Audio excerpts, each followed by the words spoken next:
고린도전서는 특별히 성령의 역사, 임재, 은사에 대해서 가장 확실하게 가르쳐 줍니다. 그러니까 성경 전체가 66권인데 그 중에 성령에 대해서, 성령의 나타나심에 대해서 가장 확실하게 가르쳐 주는 것이 고린도전서입니다. 그래서 고린도전서는 본의 아니게 제가 이제 고린도전서를 계속 설교를 하게 됐는데요. 12장에서 성령의 은사장이 나옵니다. 그래서 성령이 어떤 형태로 어떤 모습으로 우리에게 선물을 주시는지 그것이 어떻게 나타나는지에 대한 설명이 나옵니다. 그리고 나서 이 은사를 사용할 적에 무엇을 바탕으로 사용하느냐? 사랑을 바탕으로 사용해야 된다는 게 고린도전서 13장의 내용입니다. 그래서 13장을 사랑장이라고도 합니다. 그리고 고린도전서 14장에 가면 방언과 그리고 통역과 예언의 장이라 할 수 있습니다. 그러니까 은사들 중에 특별히 세 가지를 대해서 교회를 위해서 그리고 교인들을 위해서, 세상을 위해서 어떻게 세워나갈 것인가라는 것을 보여주고 있습니다. 그래서 이렇게 성령께서 나타나셔서 어떤 일을, 무엇을, 그리고 어떻게 이런 방법으로 설명을 합니다. 그리고 이제 이어진 내용이 고린도전서 15장입니다. 근데 고린도전서 15장에는 예수님의 부활, 그리스도의 부활을 전합니다. 그리스도의 부활은 오직 성령께서 주시는 믿음으로만 이해되고 설명되고 받아들일 수 있습니다. 그 앞에서 성령에 대해서 쭉 설명한 이유가 있어요. 왜냐하면 우리에게 예수님을 믿어야 하는데 그 예수님에 대해서 무엇을 믿어야 되느냐? 십자가의 죽으심과 부활을 믿어라 하는 것을 결론에 도달합니다. 예수 그리스도의 복음에는 반드시 있어야 하는 내용이 십자가의 죽음과 부활입니다. 부활은 세상의 지식으로, 지혜로, 경험으로 이해가 불가합니다. 죽은 자가 살아났다라는 내용은 고대로부터 오늘날까지 많은 사람의 조롱의 대상이 됩니다. 오늘날 특별히 과학이 발달하고 현대 문명이 돼서 의학이 굉장히 발달했어요. 그러나 여전히 죽은 자가 살아나는 역사는 일어나지 않고 있어요. 그러니까 이게 예수 그리스도의 부활은 옛날부터 오늘까지, 특별히 오늘날은 많이 배운 사람일수록, 똑똑하다고 생각하는 사람일수록 이 예수님의 죽음과 부활에 대해서 굉장히 부정적으로 생각하고 오히려 인정하지 않으려 합니다. 도무지 사람들이 이해하지 못하고 받아들이지 못하고 거절합니다. 이 모든 불강을 극복하는 이유가 성령 하나님이십니다. 성령의 역사를 보면서 그 성령께서 이렇게 있는 것처럼 예수 그리스도의 죽음과 부활도 있었다라는 것입니다. 바로 성령 하나님은 은사와 사랑과 방언과 예언을 통해서 스스로를 나타내셨습니다. 우리는 성령 하나님의 도우심으로 예수님을 믿습니다. 여러분 안에 성령님이 안 계시면 여러분은 누구도 예수님을 받아들이거나 믿을 수가 없어요. 왜 내가 예수님을 믿는지 이해되지 않을지라도 여러분이 예수님을 믿는 이유는 여러분 안에 성령 하나님이 계시기 때문입니다. 그 성령 하나님은 예수님의 십자가의 죽으심과 부활을 여러분들로 하여금 믿게 하셨어요. 어떻게 하셨다고요? 믿게. 그러니까 여러분들이 내가 예수님의 죽음, 그리고 십자가의 죽음, 부활을 여러분이 스스로 믿은 게 아니라 성령 하나님이 여러분의 안에 오셔가지고 이것은 여러분이 믿도록 만들어 놓으셨다라는 것입니다. 그리고 성령 하나님이 함께 하심으로 예수님을 구주로 섬기고 있습니다. 오늘도 성령 하나님과 동행하기를 축원합니다. 성령 하나님께서 주시는 부활에 대한 믿음 소유하기를 축원합니다. 부활은 복음의 핵심입니다. 성경에서 부활은 복음의 핵심입니다. 마치 반지로 따지면 그 반지 안에 박혀있는 보석과 같습니다. 그래서 이 복음에는 이 부활을 빼놓으면 복음이 아닙니다. 그래서 구원의 핵심은 부활입니다. 우리 다 함께 1절에서 4절까지 말씀을 읽겠습니다. 형제들아, 내가 너희에게 전한 복음을 너희에게 알게 하노니 이는 너희가 받은 것이요 또 그 가운데 선 것이라. 너희가 만일 내가 전한 그 말을 굳게 지키고 헛되이 믿지 아니하였으면 그로 말미암아 구원을 받으리라. 내가 받은 것을 먼저 너희에게 전하였노니 이는 성경대로 그리스도께서 우리 죄를 위하여 죽으시고 장사 지낸 바 되셨다가 성경대로 사흘 만에 다시 살아나사. 아멘. 현대의학 기술이 발달하면서 많은 질병이 정복되고 있습니다. 과거에는 불치병이라 불렸던 병들이 이제는 많이 치료되고 있습니다. 그래서 암도 언젠가는 완전히 정복될 날을 사람들이 기대하고 있어요. 암이라는 것이 굉장히 복잡하고 힘든 질병이에요. 그래서 그게 걸린 사람들은 거의 옛날에는 사형 선고였는데 요즘은 그래도 이 암이 치료되는 것이 많이 나타나고 있고 많이 치료가 되고 있습니다. 자, 그렇지만 이 좋은 세상, 그래서 사람들이 참으로 좋은 세상이라고 말합니다. 그럼에도 아직도 정복되지 못한 것이 있는데 그것은 죽음입니다. 많은 사람들은 많은 방법으로 이 죽음을 정복하려고 했습니다. 옛날 중국의 진나라 시황제는 죽음을 정복하기 위해서 불로초를 찾았습니다. 이 시황제는 생각할 적에 죽음은 늙어서 오는 것으로 생각해서 사람이 늙지 않도록 하는 약을 찾은 것입니다. 그래서 이름도 뭐예요? 불로초예요. 아니 불자에 늙을 노자에 풀초자를 썼어요. 그러니까 늙지 않는 풀이다 하는데 그것을 먹으면 영원히 젊음을 가질 수 있다 했습니다. 물론 실패하였습니다. 과거 이집트의 왕들은 왕이 되면 바로 시작하는 게 있어요. 그것이 뭐냐면 피라미드를 지었어요. 피라미드는 뭐예요? 사실은 무덤이에요. 무덤. 그런데 이 피라미드를 왕이 되자마자 자기가 바로의 자리에 앉자마자 그때부터 피라미드를 짓기 시작합니다. 이 피라미드는 거대하고 웅장하지만 이것의 용도는 무덤입니다. 근데 왜 이렇게 큰 무덤을 지었느냐? 그 이유는 간단해요. 내가 왕이 되고 보니까 왕의 자리가 좋아요, 나빠요? 예, 권세도 좋고 자기가 가지고 있는 게 너무 좋은 거예요. 그래서 그 권세를 언제까지 가지고 있고 싶어요? 예, 죽은 이후에도 계속 가지고 싶은 거예요. 그래서 죽은 이후에도 가지기 위해서 영원히 살기 위해서 영원히 권세를 가지기 위해서 피라미드를 만들었어요. 그 피라미드에 묻힐 때 어떻게 묻혔어요? 이집트에는 사람을 묻을 적에 그냥 묻지 않고 미라를 만들어서 묻었어요. 미라를 만들면 미라가 안 썩는 거예요. 마치 영원히 가는 것처럼. 그래가지고 사후세계에 사후를 준비하는 것이 이 왕이 하는 일이에요. 그러니까 왕이 되는 순간 현실 세계도 다스리지만 언제도요? 죽은 이후에도 자기의 권력과 권세를 영원히 가져가고 싶은 그 마음에 피라미드를 만들었습니다. 어떻게 보면 사후에 대해서 무시하고 지나치는 현대인보다는 현명한 것처럼 보입니다. 심지어 죽어서 미라가 되어서 피라미드에 묻힙니다. 미라는 이 무엇이냐? 시신이 썩지 않도록 방부제를 처리하는 것입니다. 미라는 썩지 않고 오래가지만 아름답지도 않고 환영받지도 못합니다. 누구도 죽은 남편이나 아내의 미라와 한 집에서 사는 사람은 없습니다. 죽는 순간 미라를 만들어서 어떻게 해요? 집에다 모셔놓는 게 아니라 옆에다가 있는 게 아니라 오늘은 어떻게 해요? 무덤에다 갖다 묻었어요. 그러니까 미라가 썩지 않고 영원히 가는 것 같지만 산 사람에게는 좋은 거예요? 나쁜 거예요? 결코 좋은 건 아니에요. 그러니까 어떻게 해요? 얼른 미라를 만들어서 얼른 무덤에다 갖다 묻었어요.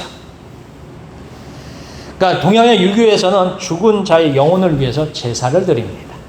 그러니까 이 죽음 이후의 세계에 대해서 인류는 지금까지 그것을 정복하거나 극복하기 위해서 많은 노력을 기울였어요. 그러나 한 번도 성공한 방법은 없습니다. 바로 죽음을 위해서 사람이 생각하는 방법들입니다. 그러나 모든 것은 실패했습니다. 아무도 이들 중에 살아난 사람이 없습니다. 진시황도 죽었고요. 어떤 피라미드에 묻힌 바로도 다시 살아나지 못했으며 제사를 받았던 어떠한 영혼도 살아나지 못했습니다. 오직 죽음을 이기신 분은 예수 그리스도십니다. 그 외에는 없습니다. 우리는 예수님의 부활이 가져온 놀라운 충격을 무시해서는 안 됩니다. 예수님이 부활했을 적에 많은 사람이 조롱했습니다. 예수님이 부활하셨다라고 전했을 적에 사람들이 거짓되고 엉터리라고 말했습니다. 진실로 부활의 경험이 없었다면 이처럼 중요하게 우리에게 전해지지 않았을 것입니다. 그래서 초대교회 많은 사람들이 복음을 전할 적에 우리 하나만 빼놓고 전합시다 했어요. 그게 뭐냐면 예수님의 부활만 빼놓고 전하면 되지 않겠습니까? 사람들이 도무지 믿으려고 하지 않습니다. 도무지 받아들이려고 하지 않습니다. 사람들이 조롱하고 사람들이 무시합니다. 라고 했어요. 그런데 예수님의 부활을 빼놓으면 그 예수님이 우리가 믿는 예수님이 아니에요. 우리를 구원하신 예수님이 아닌 게 돼요. 그래서 복음 안에는 항상 부활이 들어있었습니다. 초대교회 시절에 수없이 많은 사람이 죽임을 당한 이유는 예수님의 부활을 증언했기 때문입니다. 왜냐하면 예수님이면 죽었다가 살아났다고 계속 전하는 거예요. 그러니까 사람들이 생각할 적에 저거는 뭐예요? 저거는 문제가 있는 거예요. 제정신이 아닌 거예요. 옛날 시절엔 제정신이 아닌 사람들이 막 돌아다니면 문제가 됐잖아요. 그러니까 어떻게 했어요? 이게 뭐 다 갖다가 죽이는 거예요. 쟤네들은 문제가 있어요. 병에 걸렸어. 어떤 병이요? 부활병에 걸린 거예요. 그러니까 도저히 받아들일 수가 없는 거예요. 사람들이 생각할 적에 저거는 문제가 있어. 문제가 있는데 아주 심각한 문제가 있는 거예요. 세상에 자기들이 따르는 규칙을 따르지 않고 예수님 죽은 자가 부활했다라는 것을 따르기 때문입니다. 바로 사도 바울도 복음을 증언하면서 이 문제를 심각하게 생각했습니다.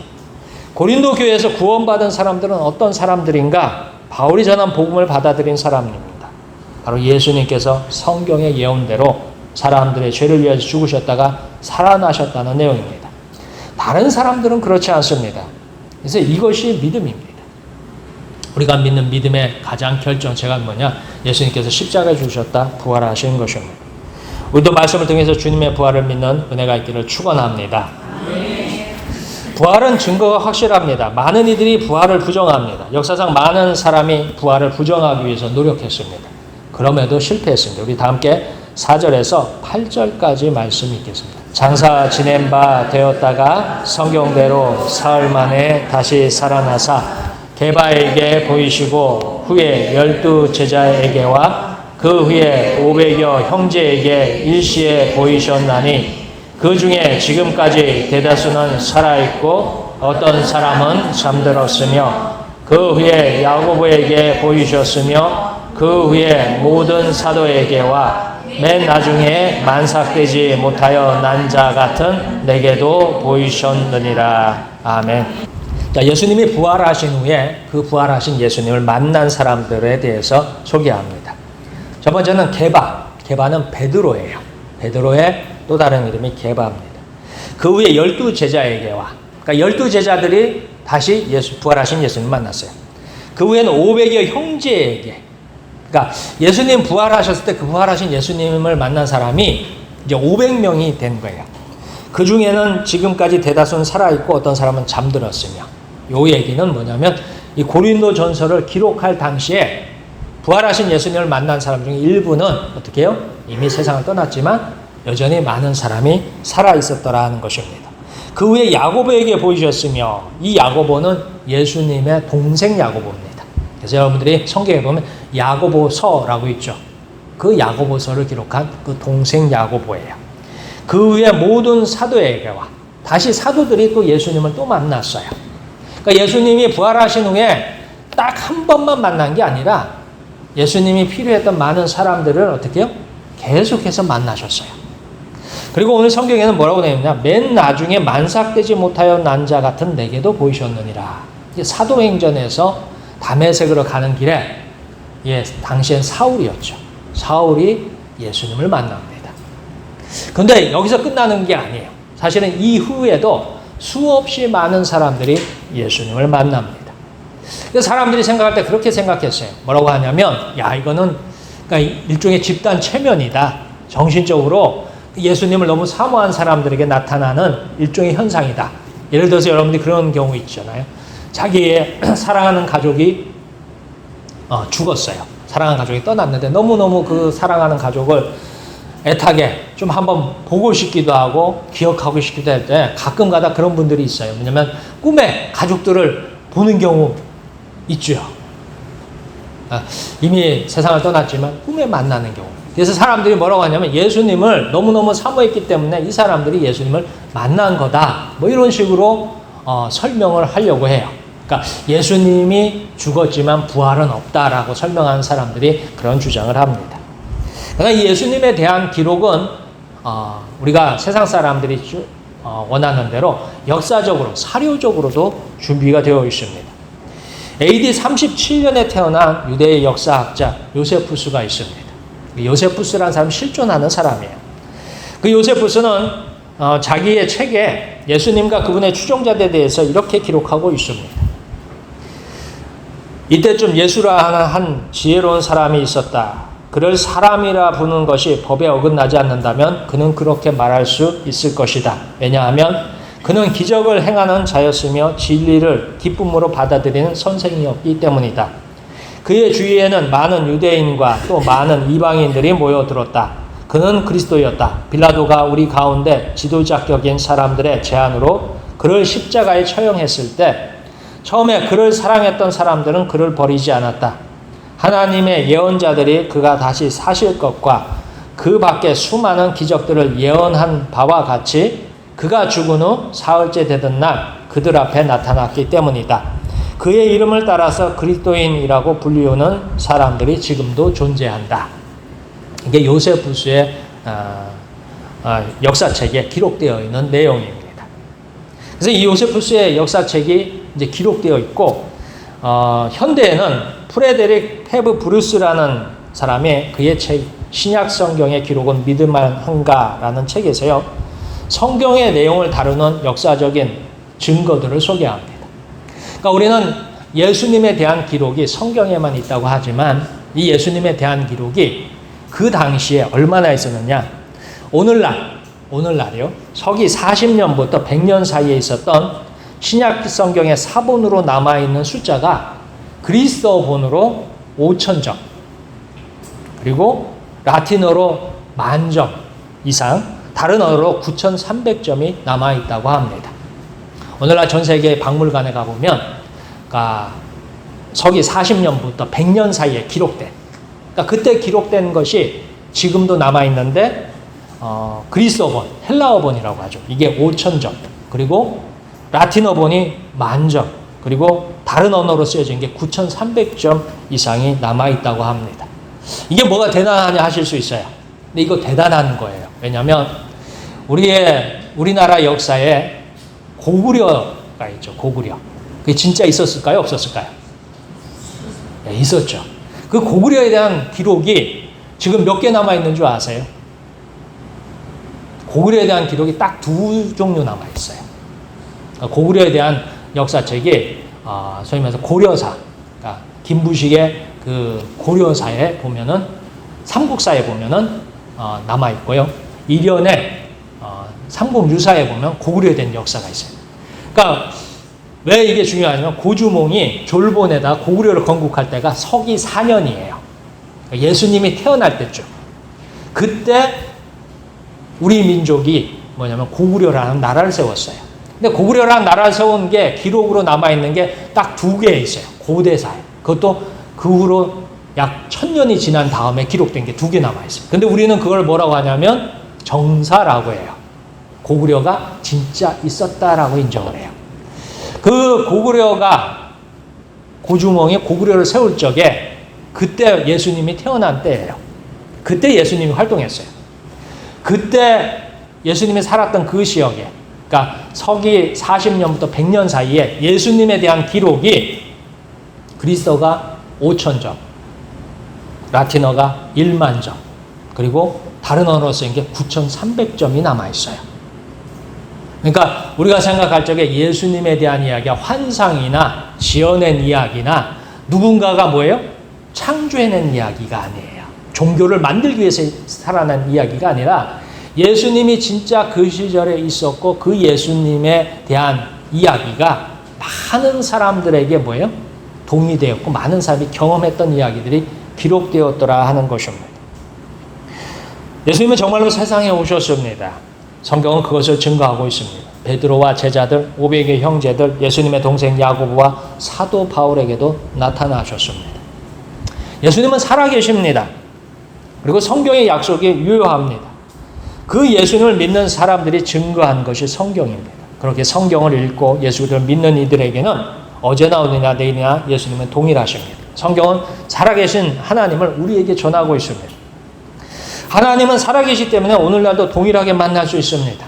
그래서 우리가 하나님을 뭐라고 불러요? 아버지라고 부르죠. 우리가 기도할 때 누구의 이름으로 기도해요? 예수님의 이름으로 기도하잖아요. 그래서 예수님의 이름으로 기도하고 하나님을 아버지라고 하는 이유가 뭐냐면 우리 안에 성령께서 우리를 그렇게 하도록 시키셨어요. 우리는 동의하지 않았는데 언제부턴가 그게 자연스럽게 나와요. 왜요? 우리 안에 내 생각과 내 지혜와 내 경험, 그러니까 세상에서 배운 지혜, 지식, 경험으로 우리가 하는 것이 아니라 성령 하나님께서 우리 안에서 뭐예요? 하나님을 아버지라 부르게 하고 우리가 기도할 적에 누구의 이름으로 기도하게 하세요? 예수님의 이름으로 기도하게 합니다. 누가요? 성령 하나님이 그렇게 하신 거예요.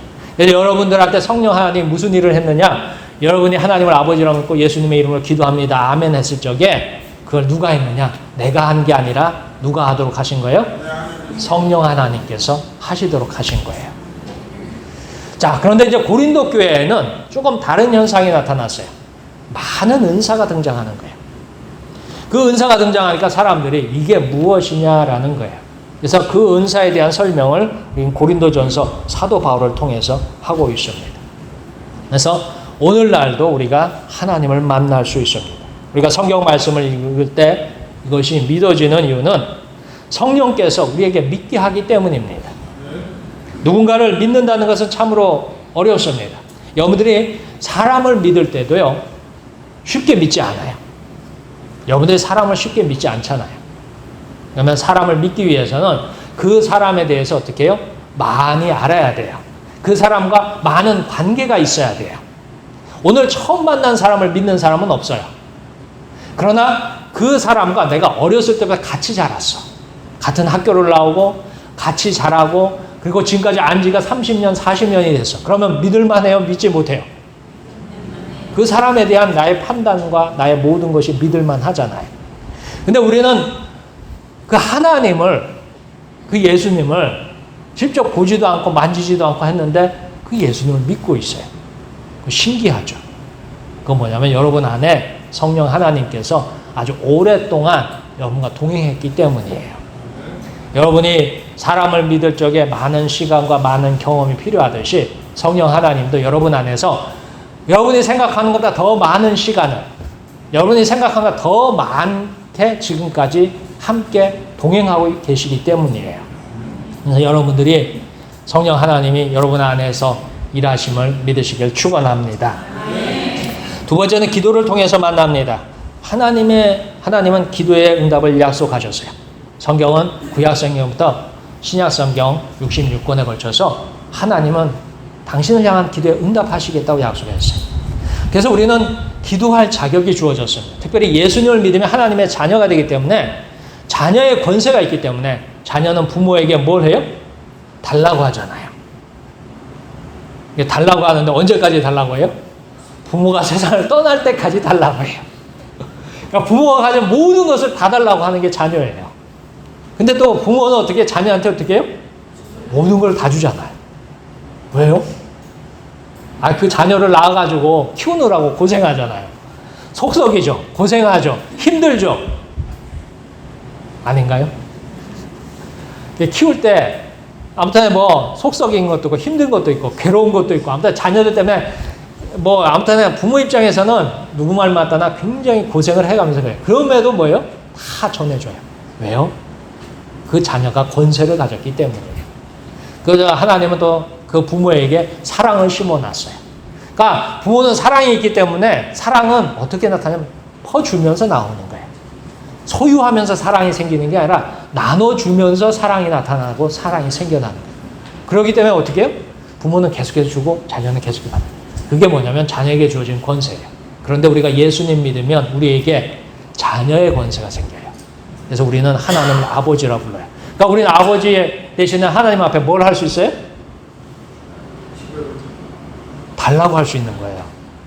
여러분의 자녀들이 부모인 여러분에게 달라고 하듯이 우리는 하나님의 자녀가 되기 때문에 누구에게 달라고 할 수 있는 거예요? 아버지 대신 하나님 앞에 달라고 할 수 있는 거예요. 당당하게 달라고 할 수 있는 거예요. 하나님은 또 사랑이시기 때문에 어떻게 해요? 그거를 주셔야 돼요. 주시는 분이세요. 다만 우리가 원하는 대로 주지 않고 하나님이 원하시는 대로 주셔요. 그래서 여러분이 기도할 적에 응답받은 이유가 그거예요.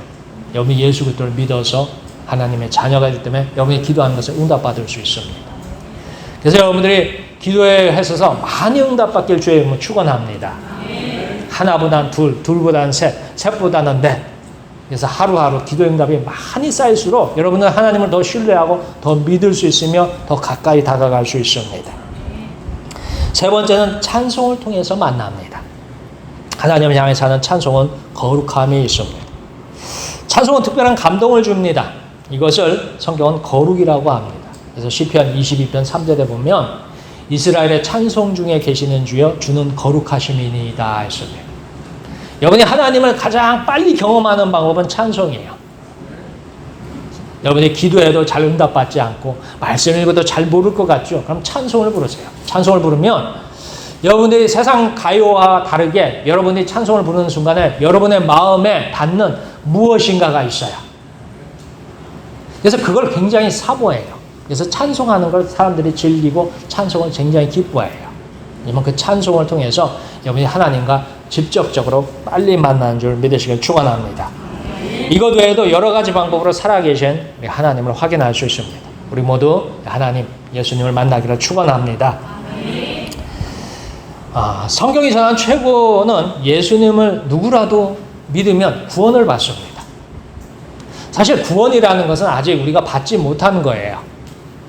여러분들이 약속을 받았지만 아직 구원을 받지는 못했습니다. 우리의 죄악과 과거와 허물이 있을지라도 예수님은 모든 문제를 해결하셨습니다. 아무리 더러운 죄악이라도 눈과 같이 휘어질 것입니다. 우리 다 함께 9절에서 11절까지의 말씀을 읽겠습니다. 나는 사도 중에 가장 작은 자라. 나는 하나님의 교회를 박해하였으므로 사도라 칭함받기를 감당하지 못할 자니라.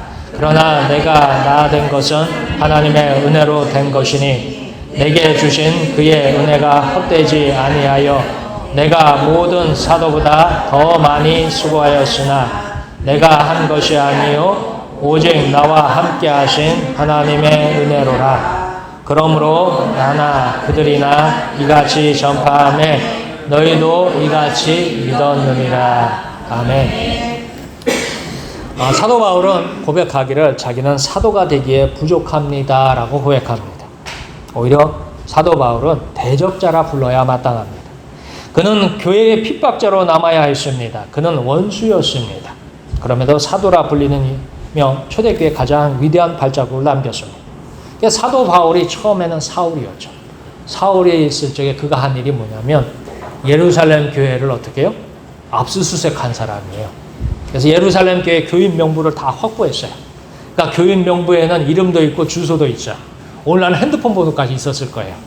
그러나 그때는 핸드폰 번호가 없었기 때문에 이름과 주소가 있었을 거예요. 그래서 그 다음에 어떻게 했어요?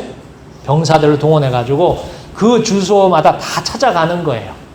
그래서 예루살렘 교인이라고 하는 사람은 예루살렘 안에 살면 다 어떻게 됐어요? 한 사람도 남김없이 사도 바울이 다 잡아다 감옥에 가뒀어요. 감옥 안에서 무슨 일을 했는지는 잘 나오지 않습니다. 아무튼 사도 바울이 나중에 모습을 보면 사도행전의 모습 16장에 보면 고문을 당했던 걸 봐서 아마 그때 예루살렘 교회에 있던 많은 사람들이 감옥에 가서 고문받고서 더 이상 예수님 안 믿을게요 한 사람도 있을 테고 끝까지 예수님을 믿었던 사람도 있을 거예요. 근데 사도 바울이 여기서 그치지 않았어요. 가만히 이제 찾아보니까 다 잡질 못한 거예요. 이거를 교회를 어떻게든 다 씨를 말려야 되는데 다 잡지 못하니까 찾아보니까 이 교인들이 어떻게 했어요? 도망을 갔어요. 어디로 도망을 갔느냐? 다른 나라로 도망을 갔어요. 우리나라에서도 이제 범죄자가 있으면 그 범죄자를 외국으로 도망을 가면 어떻게 해요? 잡아오려고 하잖아요. 그래서 그 나라에 요청을 해서 이런 사람이 범죄를 졌으니까 잡아주시오 하면서 보내기도 하고 우리나라에서 어떻게 해요? 잡아오기 위해서 외국으로 나가기도 해요. 근데 사도 바울은 그 시절에 이미 그걸 알고 있었어요. 그래서 다른 나라에 간 이 예루살렘 교회 교인을 잡기 위해서 가만히 확인을 해보니까 다메섹이라는 시리아의 수도였던 다메섹이라는 도시로 예루살렘 교인들이 많이 도망간 거예요.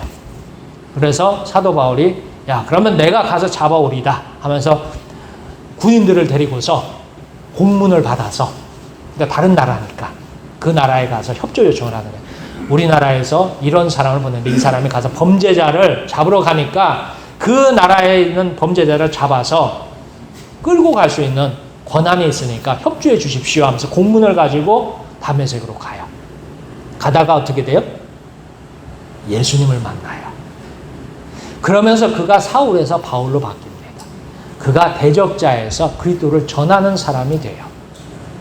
그래서 사도 바울이 그 후로는 예수님을 전하는 사람이 되었습니다. 그래서 오늘 성경에 나오는 자기는 사도가 불리기에 너무 부족하다 하는 이유가 여기에 있어요. 왜요? 과거가 있거든요. 예루살렘 교회를 핍박하고 예수님 믿는 사람을 핍박하고 예수님을 거부했던 그 과거가 있습니다. 그럼에도 불구하고 그는 바울이 되었어요. 그는 사도가 되었어요. 이유는 하나님의 은혜 때문입니다. 하나님이 은혜를 베풀면, 하나님이 축복하면, 하나님의 사랑을 입으면 사람이 어떻게 해요? 완전히 바뀌어요. 불가능할 것 같았던 사람, 도저히 예수 안 믿을 것 같은 사람, 포기했던 사람도 예수님을 믿게 되더라 하는 것입니다. 그래서 헬라인, 사마리아인, 이방인에게도 복음을 믿는 자에게 구원을 주시는 하나님의 능력입니다. 여러분들이 예수님 믿은 이유는요, 여러분들이 얼굴이 예뻐서 믿은 게 아니에요. 여러분이 젊었을 적에 잘생겨서 믿은 게 아니에요. 하나님이 여러분들에게 은혜를 베푸셨기 때문에 믿은 거예요. 여러분이 똑똑해서 믿은 게 아니에요. 여러분들이 좀 그렇다고 세상 사람들 중에 뭔가 많이 가졌기 때문에, 뭔가 능력이 뛰어나기 때문에 믿은 게 아니라 하나님께서 여러분들 은혜를 베푸시고자 불렀기 때문에 믿은 것입니다. 복음에는요, 죽어도 사는 능력, 죽어도 다시 시작할 수 있는 능력이 있습니다. 그래서 여러분들이 세상 살았던 그 모든, 여러분의 과거는 죽고 여러분이 예수님 안에서 다시 살아났음을 믿으시길 바랍니다. 다음에 하나의 편지를 소개하겠습니다. 이 편지는요, 1995년에 세상을 떠들썩하게 했던 지존파, 한때 유명했죠. 그 지존파 중에 한 사람이 자기를 돌봐준 집사에게 보낸 편지입니다. 지난날 사회를 어지럽히던 살인자 김현양이 예수님의 종이 되었다고 전해주세요. 그리고 이 세상 서로를 존중하며 아껴주는 마음을 가지고 사랑을 베풀면 저 같은 죄인은 다시 태어나지 않을 것이라는 것도 잊지 말고 전해주세요. 이 집사님이 나눠주신 사랑을 어떻게 갚아야 할지 모르겠습니다. 그저 조금 남은 생이지만 제가 할 수 있는 사랑을 베풀면서 살아가게 해야겠지요. 이 집사님 고맙습니다. 그리고 사랑합니다. 김현양 올림. 혹시라도 궁금하시면 여러분들이 인터넷에 검색을 해보면 책자로도 나와 있어요. 지존파의 두목이었죠. 김현양이라는 사람이 사형을 받고서 떠났지만 그가 떠나기 전에 남겨준 서신들이 있습니다. 처음 체포됐을 적에 고개를 빳빳이 들고 죄를 뉘우치지 않던 그 모습은 어디 가고 순한 양처럼 바뀌었을까요? 모두 싸늘한 눈초리로 가족조차 외면할 때 오직 한 사람의 그리스도인만이 그들의 영혼을 불쌍히 여기고 사랑으로 접근했습니다. 결국 그들의 닫힌 마음이 열렸습니다. 오직 사람을 변화시키는 그리스도의 사랑입니다. 이것이 복음의 능력입니다. 여전히 예수님의 복음은 힘이 있습니다. 왜냐하면 복음의 대상이 되시는 예수님께서 살아계시기 때문이에요. 우리는 약속을 할 적에 약속의 유효기간이 있어요. 여러분들이 약속을 하면 여러분들이 세상에서 가장 중요한 약속이 계약서예요. 여러분들이 계약서를 쓰죠. 그 계약서를 쓰면은 계약서 쓸 거는 어떻게 해야 돼요? 네, 지켜야 돼요. 계약서 쓴 거를 어기면은 나중에 그 처벌받고 손해도 배상해야 되고 큰 문제가 생깁니다. 그래서 계약서를 딱 써요. 근데 그 계약서의 유효기간이 있어요. 그 계약서의 유효기간은 계약을 한 사람이 죽으면 어떻게 돼요? 계약서의 효력은 어떻게 돼요? 네, 효력이 상실해버려요. 더 이상 계약서는 유효하지 않아요. 그 사람이 죽는 순간. 그래서 우리는 성경을 구약과 신약으로 나눠요. 근데 이 약이 뭐냐면 약속이에요. 하나님께서 우리에게 쓰신 계약서예요. 어떻게 해요? 예수 믿으면 어떻게 하겠다고요? 구원을 주시겠다고. 영원한 생명을 주시겠다고. 천국의 약속을 쓴 계약서입니다. 우리가 잘나서 쓴 게 아니라 하나님이 그렇게 써서 우리에게 주신 거예요. 근데 이 계약서에도 유효기간이 있어요. 뭐냐면 하나님이 없다면 계약서는 어떻게 해요? 이건 사기예요. 근데 하나님이 살아계시기 때문에 이 계약서가 여전히 뭐예요? 유효해요. 그래서 우리가 예수님의 이름으로 기도합니다. 아멘 했을 적에 그 기도가 응답되는 이유는 예수님이 어떻게 계시기 때문에? 살아계시기 때문에 유효한 것입니다. 그래서 우리가 믿는 예수님은 죽었다가 다시 사신 예수님이세요. 죽었던 우리를 살리시며 원수되었던 우리를 용서하신 분이 예수님입니다. 이것이 주님의 은혜입니다. 갚을 수 없는 무한한 사랑과 은혜입니다. 그 예수님을 믿는 우리에게 부활의 약속이 함께하고 있습니다. 이제 부활의 능력, 우리에게 함께하신 성령님께서 여러분과 동행하고 계셔요. 여러분들 이제 세상을 나가서 남은 6일간 살 적에 성령과 동행하길 주의 이름으로 축원합니다. 그래서 성령께서 원하는 선택을 하시길 주의 이름으로 축원합니다. 기도하겠습니다.